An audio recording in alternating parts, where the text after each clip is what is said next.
Hey, it's Clay at claytrader.com, and I want to go over and offer up a warning about technical indicators because there's a lot of this sort of behavior that I see out there from new traders and, just traders that are beginners and just getting started. And this applies to both stock trading and options trading, forex trading, futures trading. I mean, any sort of trading.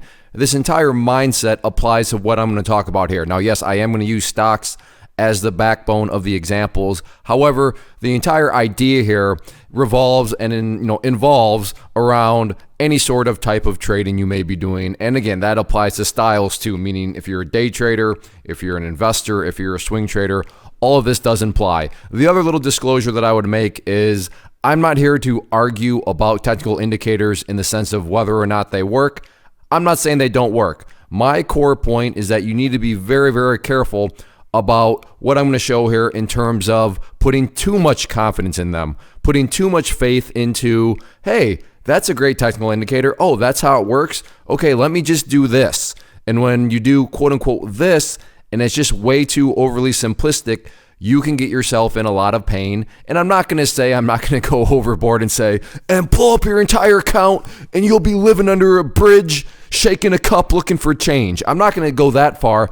I'm just saying, if I can help you avoid some frustrating headaches, help you save some time by just not going down this route, and hopefully you're saying, no, Clay, I already realized that, then great. But I know what it was like for me when I was a beginner and just getting started, and I did this very same thing, so I don't say any of this in judgment or am I trying to imply that you're stupid for thinking this way. I did the same thing. Like I said, I'm not saying that if you do this, you're going to end up in the poorhouse. I mean, I guess you could if you're a total moron about it. But I'm just like I said, let me try to save you some time. Let me try to help you avoid some of these areas that hopefully you take my word for it. It's just not that easy. And you're not going to need to take my word for it because I have plenty of examples here that'll show you just how this kind of thought process can play out. So this technical indicator that we're looking at is probably one of the more famous ones. It is called the MACD. Have you heard of the MACD before? Depending on where you are. I feel like most beginners, depending on how far they are along, they've heard of the MACD. And now I'm not going to go into all the details of it, but the first lesson here is that indicators are, quite frankly, they're very straightforward. They're very simple. There's nothing that complicated about it. Now, I am just for the sake of argument here, for the sake of this video and the point that I'm trying to get across, the way the MACD works is you have this blue line and orange line. And when the blue line crosses above the orange line, that is known as a buy signal. Pretty easy, huh? That's it. That's how the MACD works. If that blue line crosses above the orange line, it's a buy signal. Okay? So let's say, wow, Clay, yeah, this is great. That technical indicator, wow, I'm ready to be a stock trader. I'm ready to go trade some futures. I'm ready to become a forex trader. Okay, yeah, wow, I'm feeling good. I'm feeling confident. I now know how the MACD works. And in all honesty, you pretty much do. That's how it works. The MACD has a couple lines. When one line crosses over the other, that's technically a buy signal. Now again, please don't blow up the comment section. Well, no, Clay, what about this, that, and you got to factor. That's not what I'm getting at here. I'm not here to argue about that because I'm not making the point. I'm not saying that the MACD has zero value. I'm just offering up a warning, hence the title of this video, that you don't want to go too far down the path of, okay, yeah, I get the indicator. I understand the indicator. I've studied the indicator. So, I mean, let's just make it happen. Let's just put all my eggs in one basket. And like I said, I did this. I was like, okay, wow, yeah, I understand that indicator. Okay, that's the buy signal. Okay, that's how you're supposed to behave. I guess that's as easy as that. And the cruel thing here is that, and a lot of times, something so simple as, yeah, when that line crosses that line, it'll work. You'll make money. And you get this false conception, you get this false idea of, oh, wow, I'm this is great. I've got it all figured out. I'm profitable. I waited for that line to cross that line, and then I bought, and I made money. And I did all this sitting online in my underwear at home. Oh, this is great. And don't get me wrong, trading is awesome, but there's more to it than that. So this is how the MACD works. And I'm not even getting into the terminology of it. I'm not going to get into the formula behind it because that's what technical indicators are. They're just mathematical formulas, and you can manipulate them. And there's so many indicators out there. And I think there's always indicators being invented, right? Because I mean, all you're doing is taking numbers and you're just compressing them from people way smarter than I am. But at the end of the day, there's no such thing as a holy grail. There's no such thing as some sort of indicator pairing or indicator setup that's going to just produce mind-boggling results. You do have to think a little bit more for yourself than just, well, that line crosses that line. And like I said, hopefully you already realize that. Hopefully you're not somebody that's saying, well, no, I saw somebody selling a system of an indicator. Listen, if you're going to go buy some system that's supposed to have some sort of magical indicator, then before you do, let me sell you some oceanfront property in Nebraska that I own, and I'll give it to you for a very, very good deal, okay? So just please don't believe that sort of stuff. But like I said, works is when that blue line crosses the orange line, that would be a buy signal. So we're going to take a look at an example, and let's just set up the context. And the context here is, hey, I've got this MACD indicator. I've heard about it a lot. I understand how it works, and I'm going to put it to the test. I'm going to make it happen. And the other part of the MACD is, yes, when the blue line crosses above the orange line, that's the buy signal. But the other other end of the spectrum is when that blue line crosses below the orange line, that would be a sell signal. So you're saying, okay, well, the MACD, I buy when the price crosses above it, or I buy when the blue line crosses above the orange line, and then I'm supposed to sell if it crosses down below. Okay, easy enough. And it is easy enough. Unfortunately, I can't say that. Sorry, trading's just not quite that easy. But all right, well, let's see how this actually plays out, because this could be a real life situation. So right there, you can see right there that blue line has indeed crossed above the orange line. So at this point, it is a buy signal. So the next day, you could be saying, or the next whatever time period you're looking at, that would be the signal to buy. Okay, so you're going to buy right here. And look right here, after you buy, the price goes down. But to be fair, the blue line has not crossed below the orange line. So you were saying, oh man, right when I bought, the price started to drop. But all right, well, the MACD, it's holding up. That blue line hasn't dropped below the orange line. Oh, and you're watching, and whoa, it pretty much bounced right off it. Okay, I'm in. I'm still in. And that's actually some good stuff right there. I mean, check that out. The blue line literally came down there. It tapped the orange line, but never went below it, never crossed below it, which again would be the sell signal, and then bounced off from there. And then you can see from that point, price started to come back up. Okay, now I'm back in the green. And then boom, look at that. Explosive move to the upside. Pulled back a little bit, but hey, you know what? It stayed above that line, which is pretty crazy, because think about what this means. Think about what you endured. And yes, it'll still work out, but this is, if you've ever heard of fool's gold, this is how fool's gold is built. I mean, at one point, the price, to keep things as a reference point, as far as the indicator was concerned, you bought right there. But at one point, the price had dropped all the way down here, well below where you would have bought. However, you're looking down here at the MACD. Everything's fine. It's not even anywhere close to the sell signal. So I should hold. Okay, so in other words, the MACD just caused you to hold through a nasty, nasty movement to the downside, which, to be fair, ended up working out because the price recovered and then finally went down to there. So yes, by the time you would have needed to get out, it would have been up around here, which was pretty much, a small winning trade. But the point here being, think how much the price had gone against you before you escaped with a small, minor winning trade. That's not what you want, to hold through something that goes so far against you and then ultimately just get out at, break even or a small win. Not exactly what you want to see. That's just not good. That's not building a good trading habit when you're putting all your faith into a technical indicator. So let's go through another example here. So let's watch that blue line. And again, that blue line crossing over the orange line is what you want to see. Has not crossed quite yet, but they're right next to each other. And right there, the cross occurs. So that means at this point in time, I want to document it for this example. That green line is going to represent where you would want to buy. So right there, you get in. Fantastic. And then check that out. Next day, great.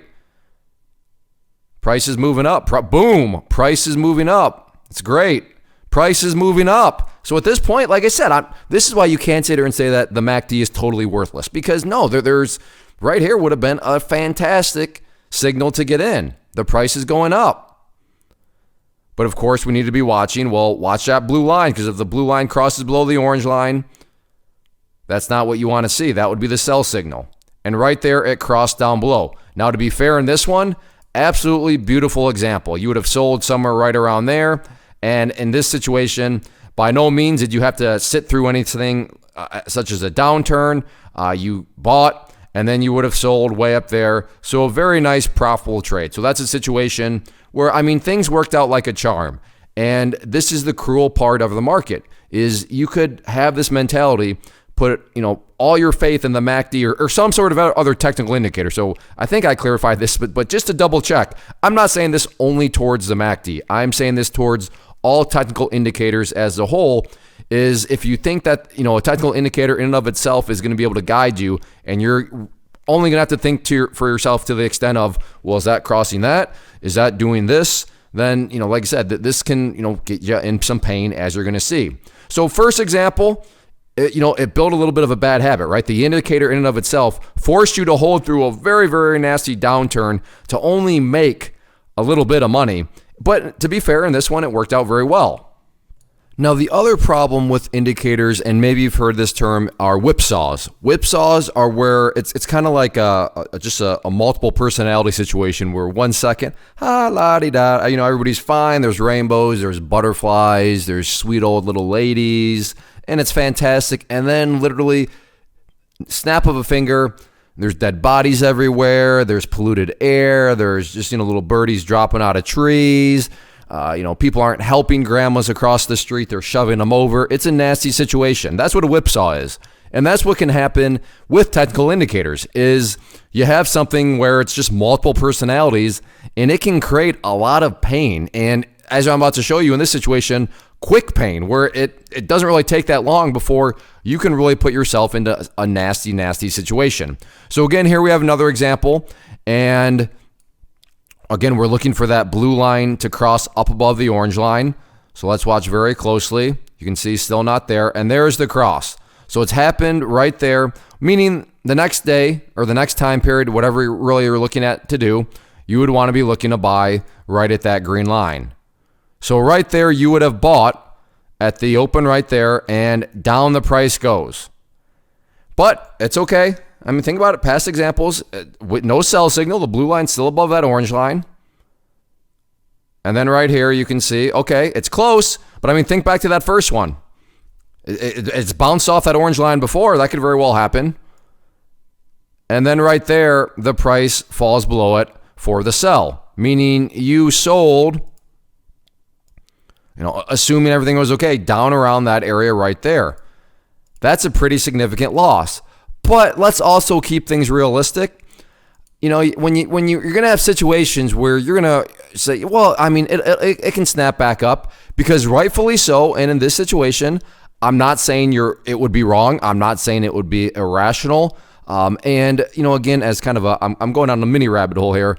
Don't be like me and say, no, I'll never break any rules. No, I won't get emotional. No, I'm not. I will follow my rules exactly. Listen, I've been doing this for, 13 years now. The temptations to still break rules are out there. I still break rules from time to time. So I assure you, don't lie to yourself and say, no, I'm never going to break a rule. I'm never going to break a rule, especially when there's logical situations like this that come about. What logical situation am I saying? Well, did you notice over here? I can 100% see you as a smart, intelligent person who was logical, saying, well, wait a second. Look at this. The blue line crossed below that orange line there, which was a sell signal. But what happens if I would have sold? I would have missed out on that explosion to the upside. Because look what happened, just a few moments later, the blue line quickly snapped back above the orange line. So like I said, totally logical. You could say right here, look, okay, well, the blue line fell below there, but look, the blue line quickly got back above it. So, but at this point in time, this little reference point, a more than rational thought to have. Now remember, the rule was supposed to be, no, if it drops below, get out. And even in that situation, still a nasty, nasty loss right there. Not a good loss. But I could also see, because it is a nasty, nasty situation, your mind looking to rationalize it somehow, your mind looking to try to keep you in the trade so you don't have to actually take the loss. And that goes back to, well, no, Clay, I'll never let my mind do that. I'll never let my emotions do that. Now, if you've already traded with real money, you probably already know the voices that I'm talking about. You probably already know the emotions that come attached to trading with real money. And here, another little mini lesson. I promise you there's a big difference between demo trading with fake money and then trading with real money. It's much easier to just stone cold follow rules when it's not real money. But when you're looking at numbers and you realize, wow, that's literally, if I sell right now, if I get out of the trade, then that money's gone. And there's nothing I can do about it. I can't hit the reset button. It's gone. So that in of itself, my point here is this is a very real possibility where you could be, like I said, from a rational standpoint, okay, well, it dropped below, now it snapped back above, now it's dropped back below. So what? You see where I'm headed this? You could see somebody saying, you could probably see yourself. I can see myself. I mean, I consider myself a halfway intelligent person. I can see myself saying, well, I mean, history, yeah, it'll just snap back above it, especially when I'm looking at this big loss right now. I don't want to take that loss. Is there any way I can convince myself in a logical way? Oh, yeah, there is. Yeah. That blue line's going to snap back above that orange line.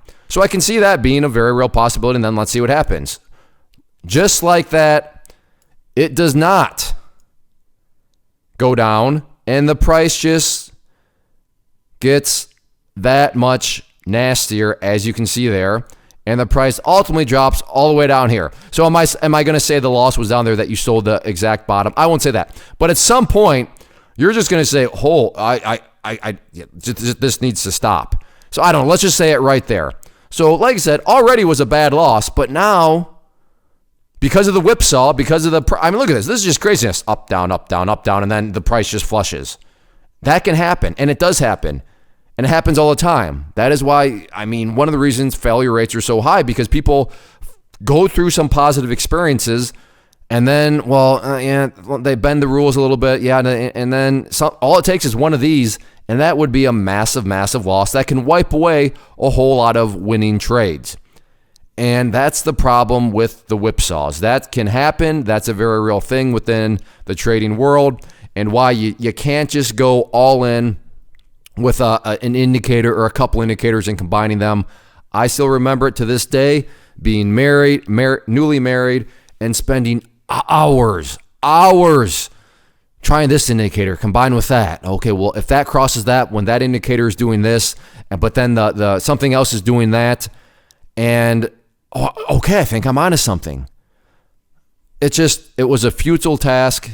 And I don't even know if that was the right word to use there. But I figure if you're still with me after about 18 minutes in, I think you'll be gracious towards me that I just made up a word. But it was a very big waste of time. And that's where I started with this video, and I want to end with this video. I'm not saying the MACD is totally worthless. I'm not saying indicators are totally worthless. But be very, very careful of putting too much of your time into trying to find some sort of perfect little recipe of indicators, or just flat out way oversimplifying things like I did here. Like, okay, yeah, I understand the MACD. You buy when it crosses like that. You sell when it crosses like that. And there you go. I have myself a trading strategy.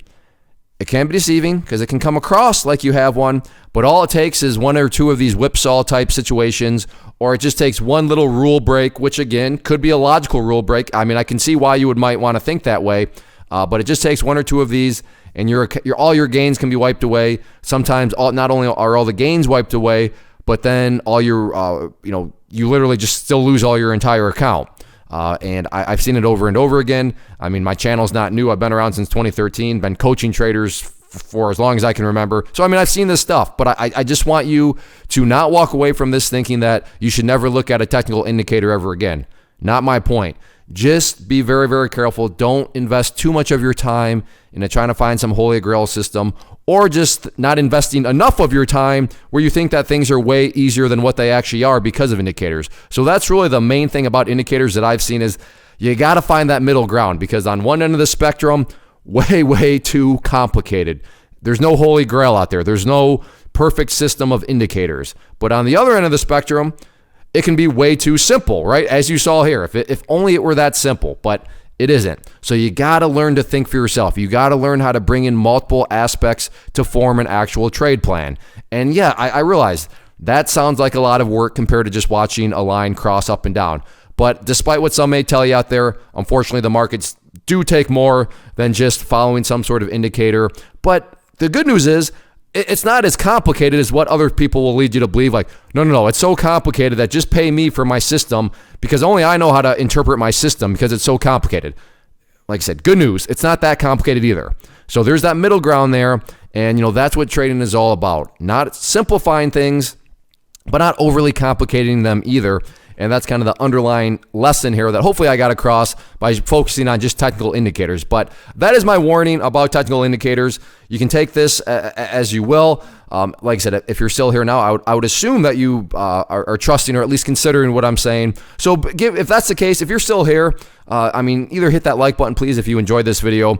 And I don't leave me down in the comment section below. I'm not looking to start arguments. I realize, Clay, you totally oversimplified. You left out this, that, and the other. Yes, I know. That was the idea. I wanted to warn people that are, again, remember, in my defense, in the title, it says stock trading for beginners. So as a beginner, don't want to oversimplify. So I'm not looking to start an argument or debate in the comment section about indicators. But have you ever done this before? Maybe you've experimented and you've just realized that, yeah, I'm wasting my time right now. I got to put in a little bit more effort. Or have you been on the other end of the spectrum where you've overly complicated things? Like I said, leave those comments below. I love to hear from people's experiences. And plus, it just lets other traders know, okay, yeah, there is some validity here behind this video because you have these people commenting that have done some of the same exact things that he's talking about. And then also check out the channel as a whole. There's lots of other different types of videos. And like I said, if you're still with me now, 21 minutes in, hopefully you decide to hit that subscribe button because I would love to have you as a subscriber. But if nothing else, make sure to hit that like button just to communicate, like I said, in a very time-efficient way that you do enjoy these videos. So get out there, consider using technical indicators, maybe even use technical indicators. But remember, don't make it too simple, but also don't make it too complicated. First off, thanks so much for watching the entire video. Real quick, before you go, I want to invite you to a live webinar, web class, training, workshop, online event, whatever you want to call it, but it will be me live revealing to you what I've discovered that has allowed me to transform myself from being an employee to being my own boss, including how I had only one losing day out of 73 days in total. I'm going to cover 3 keys that have helped me unlock profitable consistency within the markets. The first key is super weird, but in a productive type of way. The second key is super awesome because it quite literally is wired into our DNA as humans, making it very easy to use. But in a cruel way, this becomes a pitfall for many traders. I'll explain it all though, including how to avoid the pitfall that it creates for some. And yeah, the third key, when you hear it, sounds way too good to be true, but it's not, and I'll show you how it all works. Then at the end, I open it up for a question and answer session that is, again, totally live. Even if you can't make the live session, please still sign up as it will be recorded, and you can go back and watch the replay that I will send you. Click the image on the screen or click the link down in the description box so you can get the date and time and claim your spot, which I should note is limited due to the fact that this truly is a live event. If you have any questions, let me know. If not, I'll be seeing you soon.